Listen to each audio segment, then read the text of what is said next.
Ok. O nosso módulo 3, né, para onde estamos indo, né? Aliás, a palavra indo, ele está acontecendo isso no slide, começa a repetir, ela não está repetida, mas na hora de apresentar, ele está repetindo. Mas, enfim, não afeta em nada aqui, não, né? Tendências emergentes e desafios prospectivos, né? Nós não vamos fazer aqui um exercício de futurologia, né? Na verdade, analisar as ferramentas que nós já vimos, né, as tecnologias que nós já vimos, e os seus potenciais para os próximos, né, os próximos anos. Nós não temos aqui como, né, tratar de um assunto que nem foi criado ainda, né? Então, vamos pegar o que já existe, o que está na fronteira do conhecimento hoje em dia e verificar as possibilidades de evolução. Amanhã pode surgir, né, um ambiente completamente novo, uma tecnologia completamente disruptiva e mudar completamente o cenário, né? No mundo que nós vivemos, a coisa está assim, né? Então, esse módulo é mais para a gente, assim, discutir, né, com as possibilidades que se tem diante do que tem hoje. Qual é o cenário que se desenha, né, em função do que nós estamos vendo em termos de evolução, ok? Nós vamos discutir aqui, então, tecnologias de fronteiras, tecnologias de fronteira e sandbox regulatórios, cidades resilientes, né, economia circular e descarbonização, né, que são assuntos que estão aí na crista da onda, prospectiva estratégica e planejamento baseado em dados, governança de dados, né, afinal, nosso curso tem aí a governança como o foco, ética e inclusão digital, né, um assunto extremamente importante, principalmente com a evolução tecnológica que tivemos, né? Competências, parcerias e financiamento para inovação sustentável. Também já vimos que a inovação linear fica cada vez menos praticada, né? Medição de impacto e alinhamento estratégico futuro, né? Encerrando esse nosso módulo, resgatando aí a questão da mensuração e a importância disso, né? E como realizar essas mensurações diante desse cenário que temos aí, né? Tecnologia de fronteira e sandbox regulatórios, né? A governança da disrupção e a regulação adaptativa. O setor público enfrenta o dilema do ritmo, né? As tecnologias evoluem em meses, enquanto regulações demandam anos. E aí você tem a dicotomia, né? Regulação prematura ou omissão de regulação, né? Se você regulamenta prematuramente, corre-se o risco de sufocar as inovações e inibir o desenvolvimento econômico do país, né? Se você regula algo que é tão mutável, né?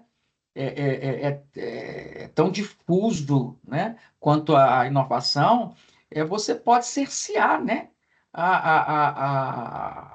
O exercício da criatividade, que é isso que é disso que a inovação precisa, né? É você exercitar a criatividade, produzir conhecimento e materializar isso.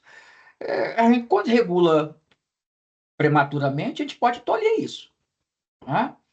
Da mesma forma que a gente tem lá o apagão das canetas, né? Em função de uma regulação muito voltada para a conformidade, né? E impede o gestor público, né? O agente público de inovar, de criar, porque ele fica com medo né? Os riscos que ele corre e com medo das punições que ele pode sofrer, né? Temos também os sandbox regulatórios, né, que é um ambiente, né, até para romper com essa questão de limitação, tem os sandbox regulatórios, né, que são ambientes controlados para experimentação com novas tecnologias, como nós já vimos, né?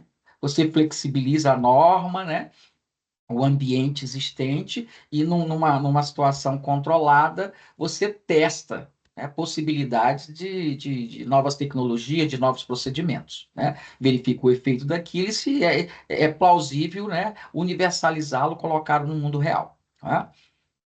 A omissão regulatória, por outro lado, se a regulação prematura pode tolher o processo de inovação, a omissão regulatória expõe né, principalmente as pessoas, a riscos, né? E pode ampliar desigualdades, né, resultantes dessas tecnologias. Então, há o risco, né? Nós estamos caminhando numa corda bamba, né? E é nesse ambiente complexo, né? Nesse contexto difuso, complexo, né? Que a gente caminha hoje em dia, né? É extremamente volátil o ambiente que a gente vive. Mas mesmo assim o Brasil, né, construiu um sofisticado ecossistema de sandbox nos últimos anos, né?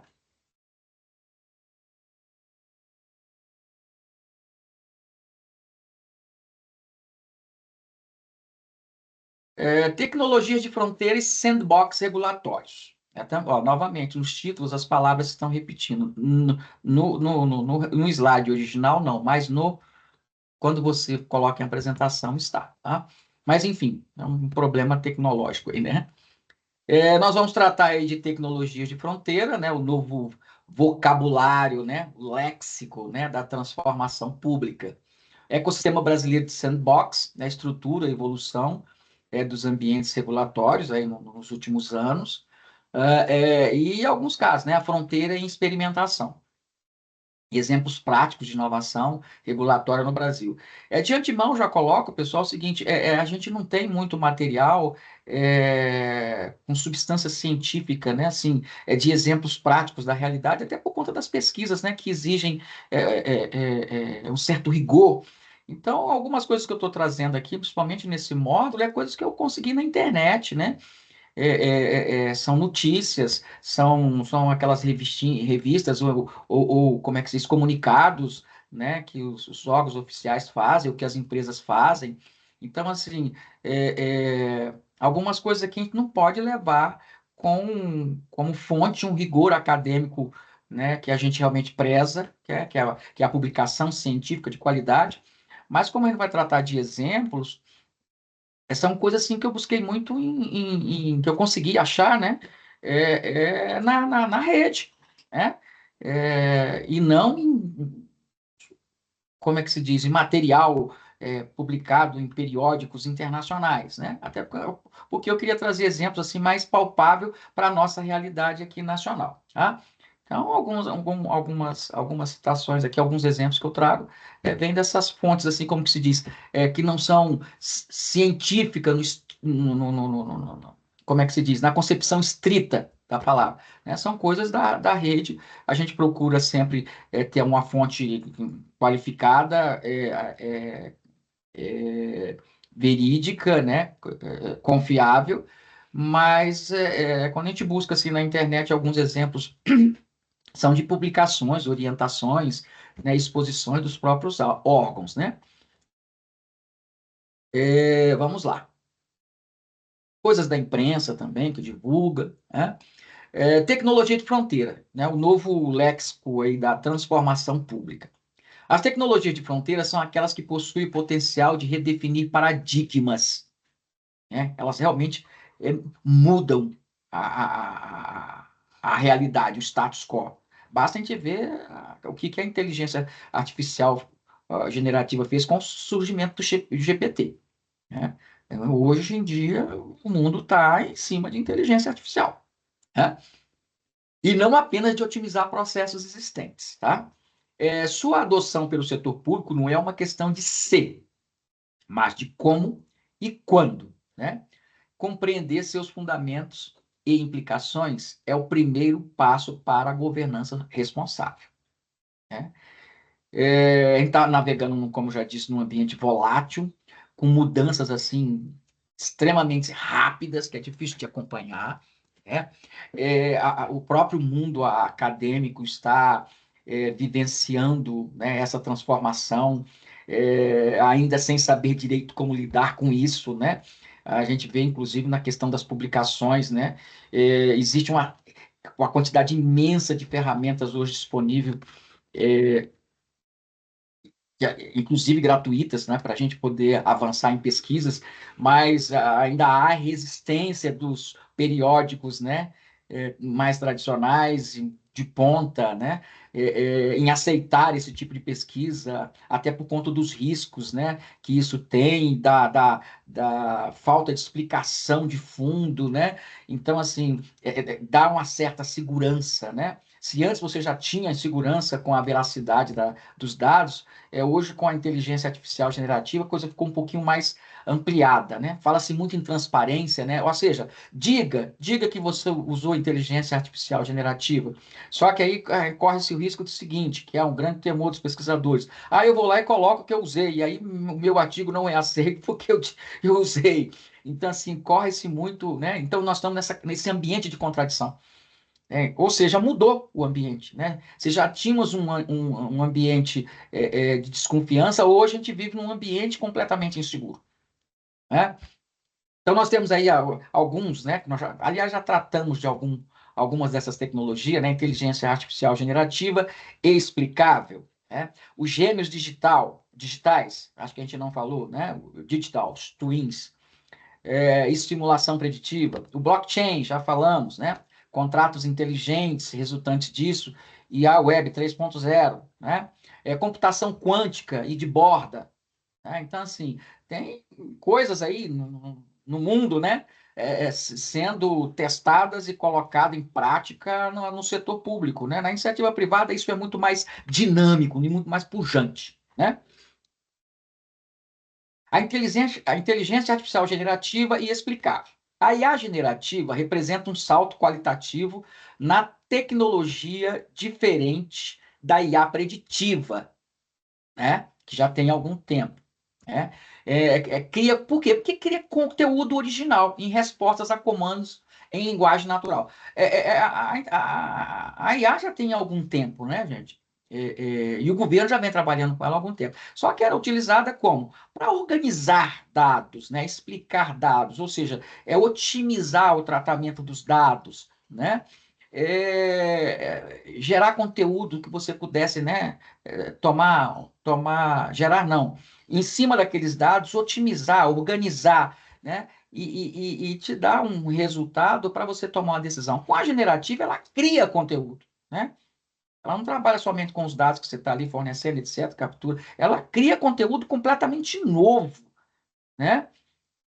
Seguindo, claro, que uma lógica logarítmica de aprendizado de máquina e por aí vai, mas, enfim, a coisa ganhou um outro patamar, né? E como lidarmos com isso, né? O potencial disso no setor público. O chatbots, né, chatbots ultra sofisticado para atendimento ao cidadão já estão aí, né? Que interage, né, com o cidadão. Aliás, eu particularmente tenho uma certa resistência, né, quando você vai entrar em contato com um determinado órgão, com uma determinada empresa, aparece lá, não, eu sou fulano de tal, assim, assim, assado, aí eu vou falar com você. Ou você está falando com a máquina, né? Ou com a inteligência artificial. Automação de minutas e pareceres jurídicos. Já tá, né, no nosso mundo, do dia a dia, né? Passou a ser, né, e cada vez mais uma ferramenta de utilização do dia a dia, né? Tradução do juridiquês ou do economês, né, para uma linguagem acessível também facilita. Ou seja, ela tem uma série de benefícios e uma série de potenciais aí, né? Uma das coisas que nós temos na questão dos dados públicos é justamente o seguinte: não é só ser transparente, colocar lá, é isso ser entendido pela população em geral. Porque não é fácil. A linguagem orçamentária, por exemplo, que eu sou especialista, ela é razoavelmente complexa, né? Cheia de classificações, então não adianta somente colocar aqueles dados lá. Então eu estou exercitando a transparência. Não, as pessoas não conseguem entender aquilo. Precisa de um certo grau de conhecimento para poder retirar de lá as informações, né? Tudo bem, mas os dados técnicos não foram feitos para o cidadão comum e tal. Gente, mas quanto mais, né, isso for entendido pela população, mais legitimidade a ação pública tem, né? Porque aí mais capacidade o cidadão tem de cobrar, né, aquilo que ele necessita. Afinal de contas, é ele que paga por isso, né? Ele é copartícipe do Estado. Então, ou seja, se você hoje tem uma ferramenta, né, que é capaz de traduzir essa complexidade em algo mais simples, né, a gente vai atingir uma população cada vez maior, né? Uma parcela da população cada vez maior, né? Pois bem, tem esses potenciais, mas também tem os desafios, né? Alucinações, ou seja, informações incorretas mais convincentes. Cria mesmo, você está ali colocando um texto e ele cria e convence, cria exemplos que não existem, né? Coloca quem trabalha com a gente que trabalha com o mundo acadêmico, ele joga referências que não existem. Já passei várias vezes por isso, né? Hoje em dia eu trabalho com inteligência artificial, mas faço assim, aquelas que me indicam as referências, né, e disponibilizam as referências, e ali mesmo, tendo a interface dela, eu analiso a referência que ela está colocando, né, e ali eu baixo. Então, quando eu vou trabalhar numa inteligência artificial um pouco mais avançada, mais sofisticada, eu incluo esses documentos para que a análise seja feita em cima desses documentos, né? E não deixar ele ali procurar a seu bel prazer, né? Na sua base, né? Ou na internet, como um todo. Então, você tem que ter esses cuidados, né? De confirmação. É uma auditoria informacional que tem que fazer. E mesmo assim, muitas vezes ainda passa coisa, quando você vai chegar no final, vai checar, ainda tem problema, né? É, Questões de propriedade intelectual, né? Também é algo que a gente tem que discutir, né? É a inteligência artificial que fez, mas quem fez? Quem é o dono disso, né? Então, é um problema. Vieses herdados dos dados de treinamento. Exatamente. Os dados, por exemplo, podem não, muitas vezes representam, né, refletem as disparidades, os preconceitos da própria sociedade. E aí ele leva aquilo como verdade, o seu algoritmo ali trata aquilo e replica essa desigualdade e esse preconceito social na informação ou na seleção. Né? Como a gente chegou a ver a questão de seleção de leitos, né, em alguns estados na época da pandemia, né? Por exemplo, a indicação de pessoas com alto risco de criminalidade, identificando mais pessoas pretas do que pessoas brancas, né? Ou seja, ele replica, né? Ele pode replicar, isso é um problema, né? E é um desafio para a governança, não é? Então, nós temos que ter esse cuidado. Resposta para essa conjuntura, né? Nós temos uma grande potencialidade, mas temos grandes problemas a serem enfrentados. Então, qual a resposta para isso, por exemplo? Uma das que tem aí, né, exposta, é a IA explicável, né? Que são técnicas para tornar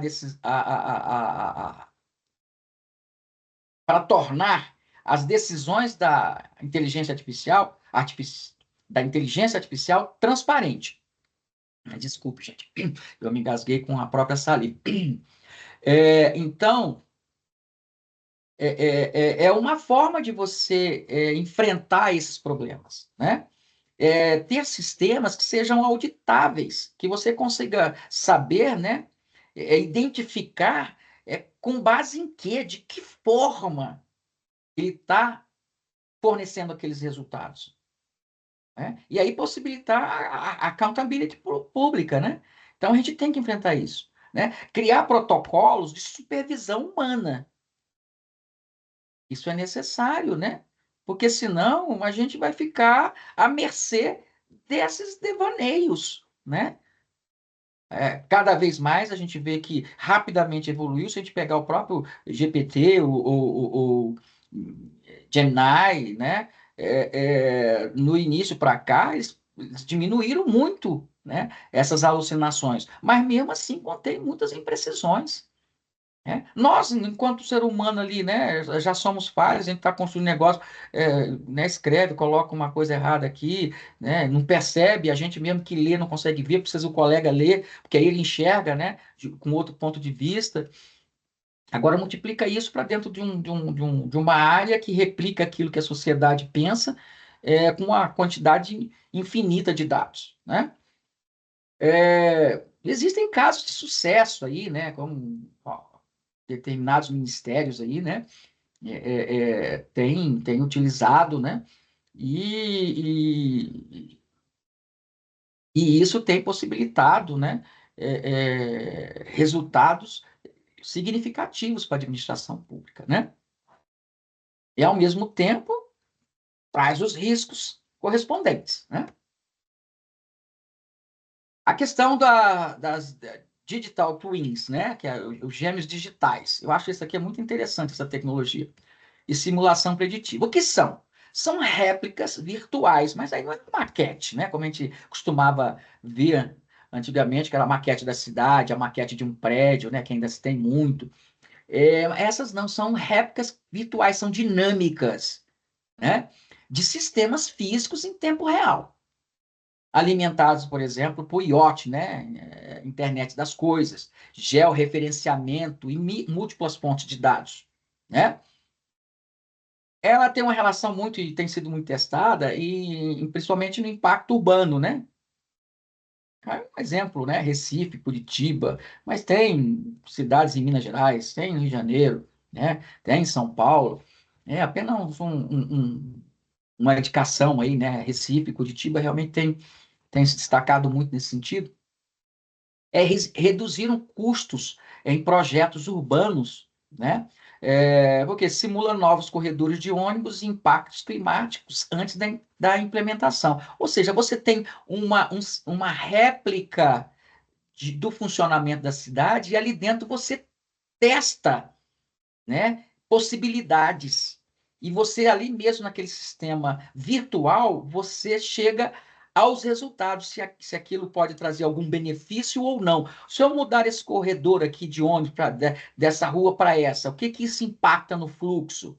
Então você testa isso virtualmente, né? Ou seja, é uma réplica da cidade, aqui dando como exemplo a cidade, poderia ser outros objetos, mas enfim, da cidade, para se tornar mais palpável. E você testa modificações, né, de fluxos dentro dessa cidade, entendeu? E verifica o que isso afeta, né? Vou construir um corredor de BRT novo.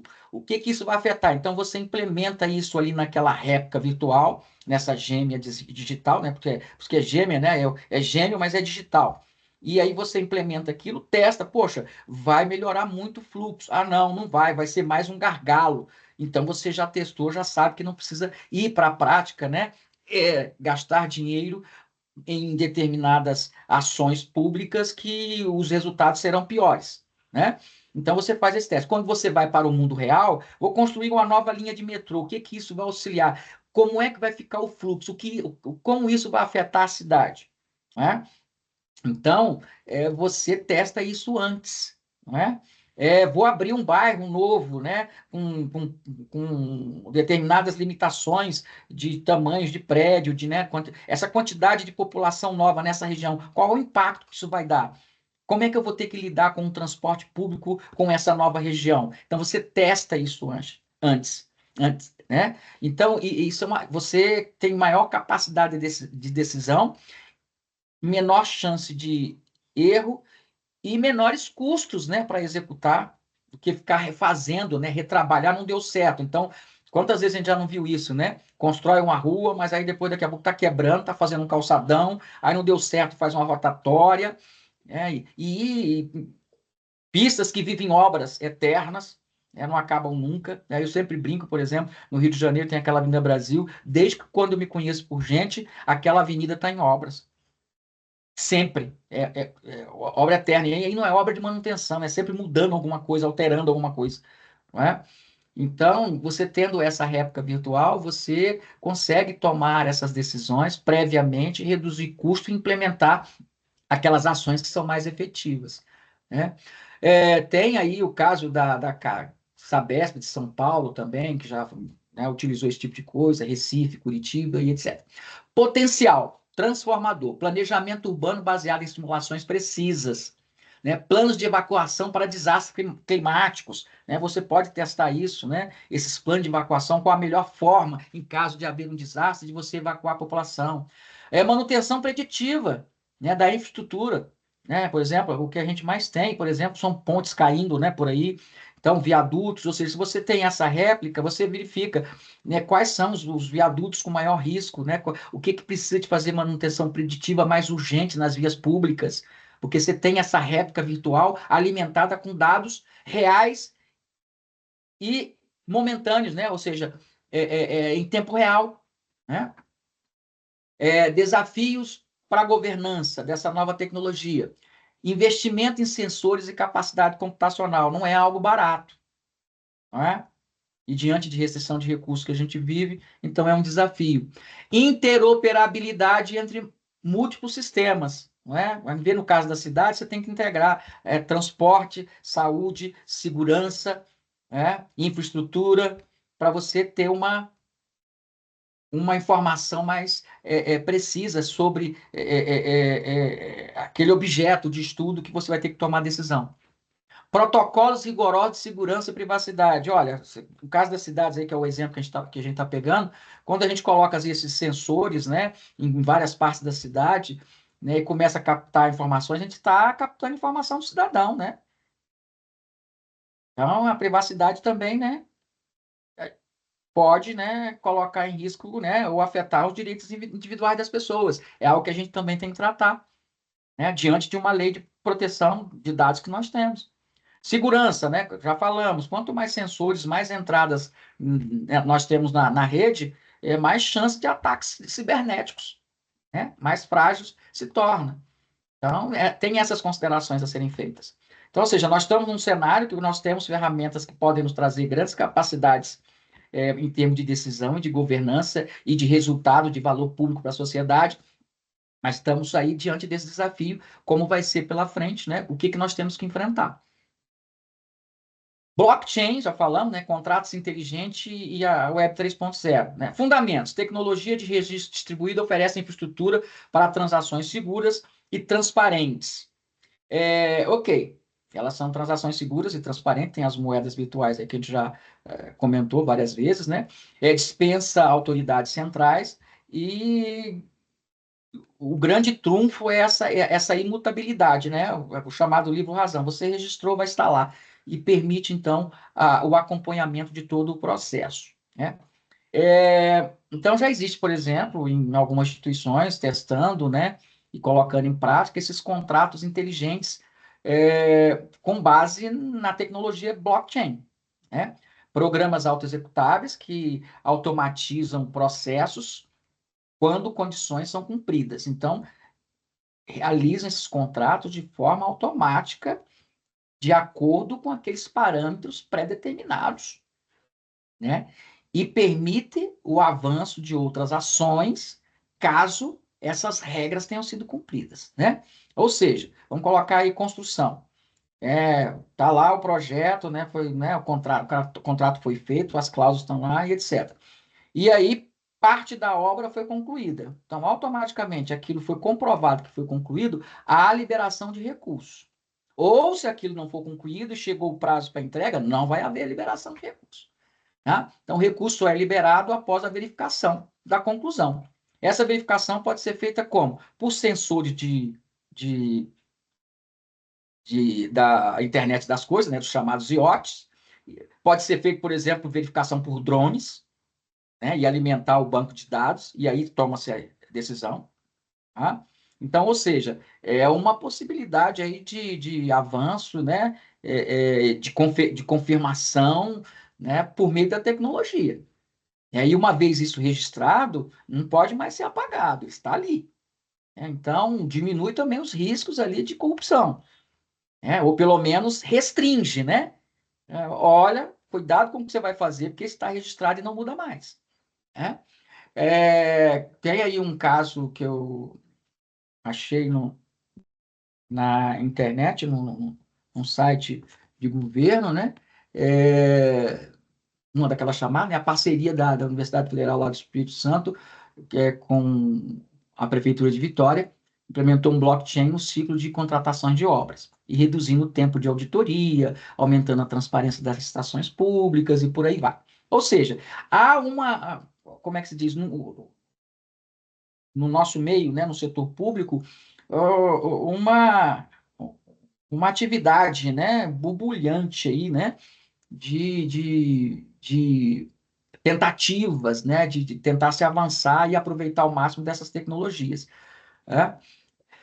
Desafios, custos energéticos elevados, né? Então, ou seja, esse tipo de tecnologia ela consome muita energia. E aí nós vamos ver o trade-off, né? Olha, os benefícios que traz em contrapartida e o meio ambiente, como é que fica?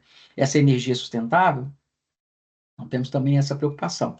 Então, indefinição regulatória para a validade jurídica desses contratos inteligentes, né? Temos legislação que ampara isso? Então, nós temos que verificar, já que no nosso setor, né, no setor público, só se pode fazer aquilo que está previsto em lei. Então, precisamos ver essa questão de regulação. Conflito entre imutabilidade do blockchain e o direito ao esquecimento previsto pela Lei Geral de Proteção de Dados, quando envolve informações do cidadão, né? Então, há aí esse trade-off. E aí um outro elemento aí que está nesse tópico, né, para completar, é que, inclusive, para a operação disso tudo, dessas grandes tecnologias, já se pensa aí, né, é muito falado a Web3, né, a Web 3.0, né, que propõe uma internet mais descentralizada, onde os cidadãos passam a controlar mais seus próprios dados, né, a sua própria identidade digital, né. É, a rastreabilidade de recursos públicos impede desvios em qualquer. Nós falamos agora, né? O caso do blockchain. Se você tem essa rastreabilidade por meio dessa imutabilidade, isso aí tende pelo menos, cercear, né? A dar um certo medo, né? A cometer aquelas ações de desvios, né? Em contratos, convênios governamentais. Esse tópico né? Eu costumo dizer que é das estrelas, né? Computação quântica de borda, edge computing, né? Computação quântica, poder de processamento exponencialmente superior aos computadores clássicos.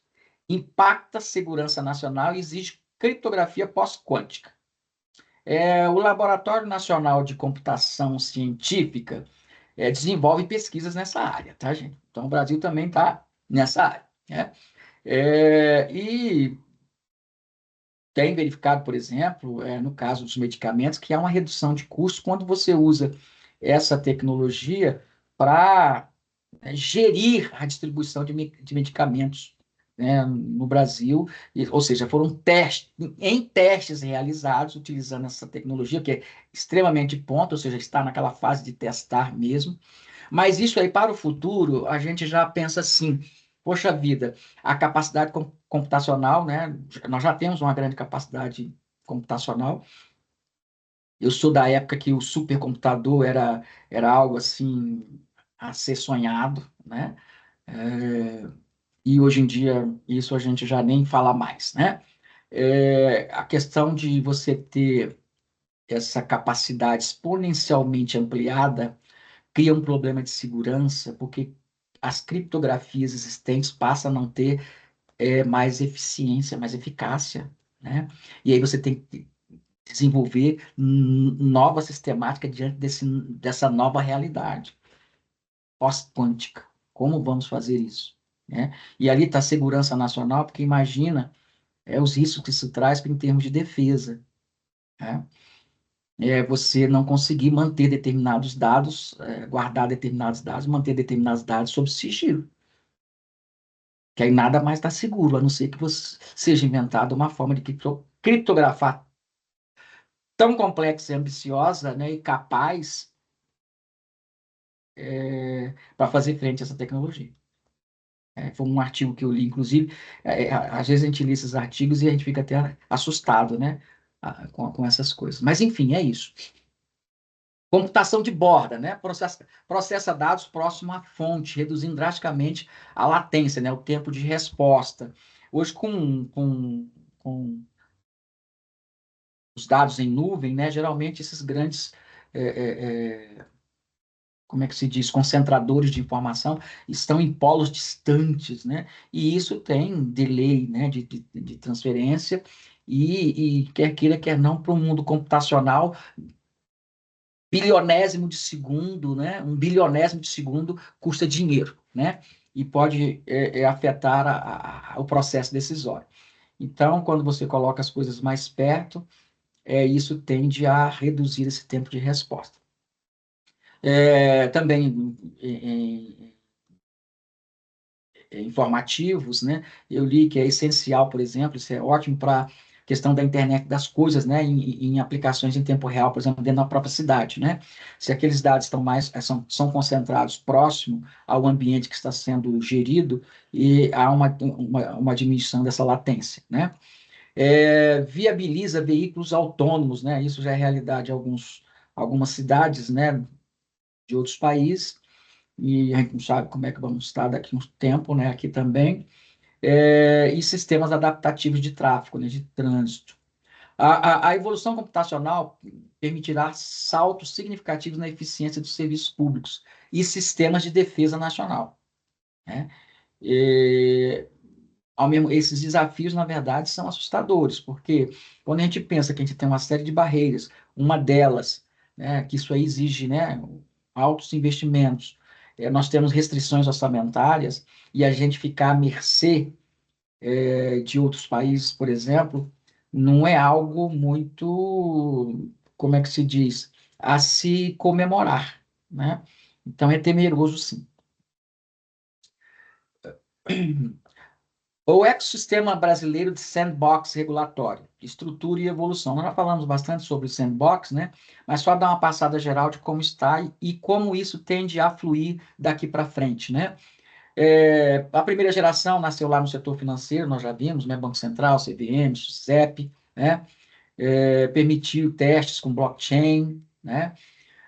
A segunda geração expandiu para a infraestrutura digital, né? A Anatel, por exemplo, né? Com aplicações de 5G, inteligência das coisas, né? Reduzindo o tempo de lançamento de novas tecnologias. A Agência Nacional de Proteção de Dados, né? Usou o sandbox para equilibrar a inovação e proteção de dados.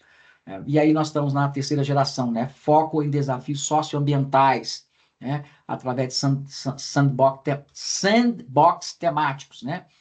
Sandbox com busca, né, com finalidade, por exemplo, aqui é um exemplo, né, um exercício climático, né, para utilizar blockchain para mercados de crédito de carbono, é uma possibilidade aí que a gente pode aventar, né? Novas iniciativas em saúde digital, educação, né, para testar aí aplicações em inteligência artificial, ou seja, ter esses ambientes, né, flexibilizado para testar essas novas tecnologias e verificar, é, antes de aplicá-las no mundo real, verificar as vantagens e as consequências antes de aplicá-las no mundo real, eu creio que vai ser algo que nós vamos ter que exercitar muito daqui para frente, né? Até para que a gente tome todos os cuidados diante de tudo que nós temos em termos de consequência, né? Que nós já vimos. Então, eu acho que esses sandbox, esses ambientes controlados, onde você, por um tempo determinado, né, flexibiliza a legislação para que você faça testes e verifique, né, se aquilo realmente tem traz resultados positivos e quais são as consequências daquilo, antes de partir para o mundo real, eu acho que vai ser uma tendência cada vez maior, porque a gente não tem como fugir da tecnologia, né? A gente vai ter que aprender a lidar com ela cada vez mais. E esse sandbox, eu creio que seja um instrumento muito importante para nos dar uma certa garantia, uma certa segurança antes de começar a sair para o mundo real de uma vez por todas, né? O Brasil construiu, né, a gente busca esses chavões assim, mais para chamar a atenção, né? Mas é reconhecido internacionalmente, né? Sofisticados. O Brasil tem os mais sofisticados ecossistemas de experimentação regulatórias do mundo. Nós temos, né, sandbox, né, na área financeira, tem o sandbox nas agências nacionais, né, de regulação, né, tem organizações públicas com seus sandbox aí fazendo testes, né, o Brasil está cheio disso, né, cada vez mais tem ampliado. A gente, quando abre assim a internet buscando sobre o assunto, o que não falta são notícias, né, sobre isso. Eu acho que a gente precisava mais, aí fica, na verdade, lacuna de pesquisa, inclusive, para quem se interessa por isso. Escrever, né, de forma científica a respeito disso, né? Então, acho que é importante para que a gente tenha substância científica mesmo, né? Porque e isso tem que ser para ontem, porque esses assuntos eles são muito rápidos, né? A velocidade da luz. E a gente, com todas essas regras que nós temos, é algo que a gente precisa se questionar, do meio acadêmico, está nos deixando, né? A gente chega na inovação já tardiamente, né? Então é preciso, né? Essa evolução demonstra um notável amadurecimento institucional para governar tecnologia emergente. A gente precisa avançar nisso. Fronteira e experimentação. O Brasil tem, né, várias experimentações aí em vários órgãos. Eu não quis aí focar em esse ou naquele órgão, mas até porque você tem que, né, teria que verificar uma quantidade imensa. Nós temos N exemplos, né, de experimentações que estão sendo feitas. A análise de projetos concretos testados nesses ambientes revela o potencial transformador da governança experimental. Ou seja, nós temos grandes potencialidades. Esse é o cenário futuro, né? E temos que experimentar, né? Blockchain para controle externo, por exemplo, né? O TCU aí tem algumas iniciativas com projeto BR-Chain. Isso aí foi, inclusive, uma nomenclatura que eu achei numa publicação internacional, né? Porque seria a Rede Brasil de blockchain, na verdade, né? Para testar a blockchain na fiscalização de recursos públicos, por exemplo, né, para contratos inteligentes que nós acabamos de fazer, né, vinculados a marcos físicos e para fazer verificações por meio de drones e sensores em caso de obras, né, redução de disputas contratuais, né, quando você tem essa otimização, né, é uma vantagem também dessas tecnologias, e por fim ter economia, né, em auditorias, né, não é algo muito barato, né? Então, tem sido feito, né, tentativas nesse sentido, né? A IA generativa, a interface cidadã também, né? Experimentos avançados com inteligência artificial, testando análise preditiva e automação de pareceres, né? Tem demonstrado, por exemplo, ganhos de produtividade das equipes, né? O chatbot nós temos vários aí, né? No governo, né? Tem no governo federal, mas tem municipal, estadual, com alta taxa de satisfação quando se faz aquelas pesquisas, né? Mas a gente não pode esquecer que se precisa de protocolo para o uso dessa inteligência artificial generativa, né? E exigindo supervisão humana, que isso seja transparente, que as regras por trás disso sejam conhecidas, né? Para que a gente possa até contestar os resultados que elas possam trazer, né?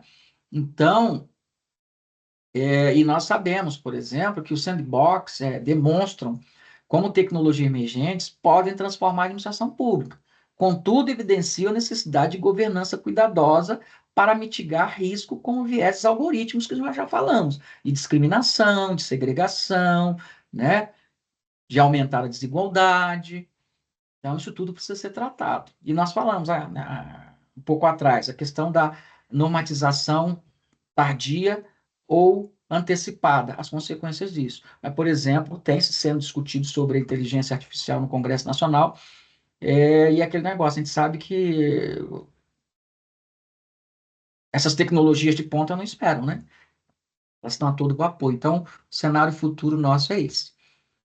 Conclusão disso tudo aí que a gente viu, né? Ele é bem múltiplo, multifacetado, ou seja, o que interessa é focarmos o seguinte, gente. Diante das tecnologias que nós temos, com os obstáculos, com as barreiras que temos no setor público, né, que nos diferencia do setor privado, que avança a todo vapor, com os riscos que a gente enfrenta com isso, com a necessidade de uma governança cada vez mais ampliada, né, e voltada tecnicamente, capacitada para tratar desses desafios. É esse o nosso cenário futuro próximo, né? Então, a gente tem, por exemplo, o que nós vimos aí, experimentação controlada, sandbox, evoluíram de ferramentas reativas para instrumentos de prospecção ativa. Então, a gente usa o sandbox, aqueles momentos controlados, com regulação flexibilizada, para testar as iniciativas e partir para o mundo real em seguida, sabendo o que está fazendo. Permite testar inovações sem comprometer o interesse público. Sim, é essa a finalidade do sandbox. A dualidade tecnológica que a gente vive, né? Cada avanço traz potencial transformador junto com riscos complexos. E aí tem que entrar a governança, né? Experimentos com chatbot revelaram benefícios e perigos de alucinações algorítmicas, né? Amadurecimento institucional, evolução de setor específico para sandbox, temáticos, comissões nacionais. Esse é um ponto que a gente precisa tratar, né? Em vez de ter sandbox setorizados, ter sandbox temático. Qual é o tema que nós vamos discutir? Redução de pobreza? Como vamos fazer isso? Criar sandbox para isso, por exemplo, para fazer esse teste. Redução da evasão escolar. O que está afetando? Por que não? A questão climática é um tema, né? Está na crista da onda. A sustentabilidade. Então, ter sandbox para se discutir essas missões, né? Governança multissetorial emerge como fator crítico de sucesso. Olha, diante dessa complexidade toda, não tem como ter um só órgão responsável. A governança é multissetorial, não é? Então, a gente ainda está lidando o seguinte, dentro de feudos. A educação está na educação, a comunicação da comunicação, né? A infraestrutura da infraestrutura, a justiça da... Nós temos que ter uma governança multissetorial. Não tem jeito. Nós estamos vivendo num mundo multifacetado e isso é urgente, né? Reinvenção da governança.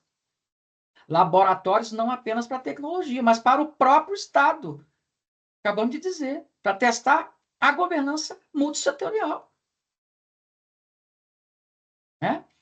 O maior risco não é regular cedo, mas não aprender rápido o suficiente. Olha só, a gente não tem muita saída, né? Isso é uma frase que eu encontrei bastante interessante, né? Os sandbox regulatórios são mais do que campos de testes para a tecnologia, são laboratórios para a reinvenção do próprio Estado. É o que acabamos de dizer. O desafio futuro é levar essa cultura de aprendizado e humildade regulatória para o coração da administração pública brasileira. Temos que mudar essa cultura, né? Que temos ainda, acho, um pouco muito, né? Um pouco muito, até é esquisito, né? Um pouco muito, né? Mas assim, muito ainda arraigado na questão burocrática, pouco gerencial, não sei, em algumas ilhas que avançamos, e muito menos avançado em termos de governança híbrida, né? E é essa aí a conclusão que fica. Boa parte do que eu disse aqui é minha opinião, né? Então eu tenho que responder por elas. Tá bom? Muito obrigado. Vamos para a próxima sessão.